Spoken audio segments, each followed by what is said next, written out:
Well, Liberal Senator Dean Smith has this morning called on his government to look at expanding the GST. Joining me now is Liberal MP Tim Wilson. Tim Wilson, thank you for your time. Is that a good idea? Well, I'm a big believer in stimulating the economy, and you do that by cutting taxes, not raising taxes. And so it's about any discussion in the tax reform space, and it's a continual discussion the government is having. We cut taxes in the last budget. Would need to be looked at as part of a package that stimulates the economy. Part of this package, as Dean Smith puts it forward, would be to eliminate payroll tax, and even the New South Wales Treasurer has talked about getting more from the GST in order to abolish stamp duty. Does that tickle your fancy? Well, one of the chief concerns I have is that states seem to want federal taxes where they receive the revenue, which is what the GST is, and to continue to disconnect their responsibility to raise their own revenue and be held accountable for it. When you actually have states just receiving money and then spending money but not responsible for collecting it, what you end up in a situation where they're all care and, frankly, politely, little responsibility. And I think that's actually quite dangerous, at least as a Liberal, because it means that when states aren't responsible for raising their revenue, then essentially the comparative advantage or the specialisation of states is simply to spend money. And, frankly, that advantages some political persuasions, let's put it that way, where all they ever want to do is spend more money rather than be held accountable for what they're doing. Frankly, there'd be little political gain for the federal government here, wouldn't there? Because you raise the tax and they get all the benefits, as you've just pointed out. Well, I think that we've got to have a proper discussion around tax reform in the general sense in looking at what will actually work for the future of the country and funding the sorts of services we need. But we need states to take responsibility and we need the Commonwealth to take responsibility. It can't just be about the Commonwealth taking responsibility and the states getting a free ride. OK, let's look at the Treasury warning that bank profits might be squeezed by the RBA. Is there evidence of that so far? Well, there's a series of questions I've actually asked of the banks about this, the large and small banks, and they're coming through shortly. So I'll have concrete data to give you clarity on that. But I do think there's a concern with the RBA continuing to cut interest rates, that some of the capitalisation of the banks can become a bit thin. And that's a live concern, but it's also one that we shouldn't jump to rapid conclusions on. We've got the big four banks coming to see us in the next 2 weeks, being the Economics Committee in the next 2 weeks, and we're going to explore those exact issues. The big four are expected to post a $19 billion profit combined this week. Does that show that their profits are being squeezed? Well, firstly, that's obviously in the previous financial year, and most of it's been in the context of the environment before interest rate cuts.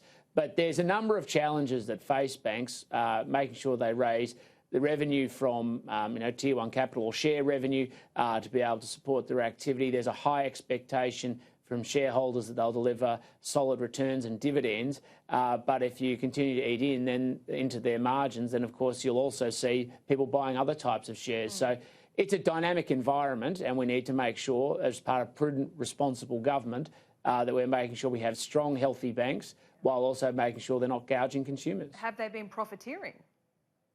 Well, there's no doubt that banks have been making profits. No one's really contesting that. No, but that means that is different. Well, in the end, there's an expectation from shareholders that they're passing through profits to them, and that's why they invest in them, because they're part of a stable financial system. We should want a stable financial system. It's good for the country. It means that there's access to credit so small businesses can grow, so people can buy homes. And I think we want to make sure that we have a banking system that's sustainable in doing that. At what point will our economy need quantitative easing?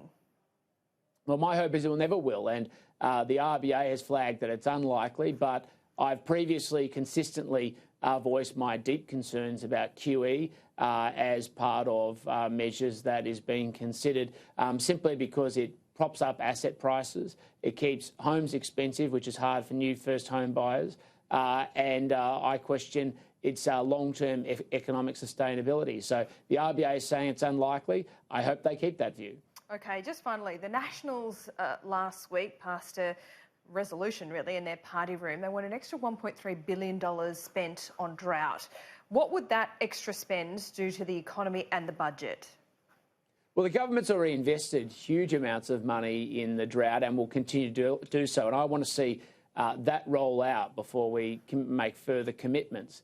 I also want to see a detailed plan if that was going to go ahead about how we plan to spend the money, because the money that we're already putting in farmers' hip pockets to help them adjust to the realities of the drought is being passed through, going through local small businesses, buying fodder, making sure people can get assistance on their farms to grow the economy, and also make sure that we have a reliable food supply.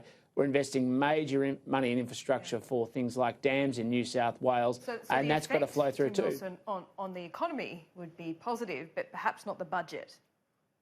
Well, no, there's always a benefit from spending money, but it's how you raise the money. This is the raise versus spend conversation, and it's the same with the GST or anything else. And so, well, we'll wait and see what the final accounts for the year show, but we were elected on a platform of delivering a surplus. The Treasurer has been consistent, and I congratulate him on being sticking to that promise. I believe we should. It's very important for the markets and for Australians. Surplus doesn't make it rain, though, does it? No, but the surplus doesn't, but neither does just spending money either. What the surplus does is give confidence to Australians about the government and its priorities to make a long-term sustainable pitch for the future of the country. But we're also investing in dams so that when it does rain, we can collect the water as part of a resilience program. Tim Wilson, pleasure. Thanks for your time. Thank you.